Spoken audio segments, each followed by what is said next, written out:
প্রথম প্রেমের পরে তোমরা দ্বিতীয়বার কিভাবে প্রেমে পড়ো? যদি প্রেমিকই হতে চাও তবে নিজের মনকে আগে স্থির করো। জীবন ঘিরে প্রেম একবারই আসে, যাকে না পেলেও মানুষ আমৃত্যু অবধি ভালোবাসে। তবে তোমাদের এই নগরীতে প্রেম দূষিত, প্রেম অধ্যায়টা ধ্বংস হয়ে গেছে। সকলে কেবল প্রেমের নাম করে শরীর ছোঁয়ার সুযোগ খোঁজে। প্রেম বিষয়টাকে চাইলেই সুন্দর করা যায়, মায়াবতীদের মায়া আটকালে বিচ্ছেদেও সুখ পাওয়া যায়। গভীর রাতে এক হাতে জ্বলন্ত সিগারেট, আর এক হাতে মায়াবতীর ছবি, সাথে হৃদয় পোড়ানোর যন্ত্রণা।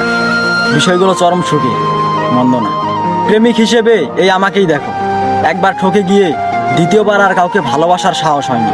আমি জোর গলায় বলতে পারি, আমি আমার মায়াবতীর জায়গা আজ অব্দি অন্য কাউকে দিই। যদি তুমিও সত্যিকারের প্রেমিক হতে চাও তবে মায়াবতীকে না পেয়েও আমৃত্যু অব্দি ভালোবেসে যাও।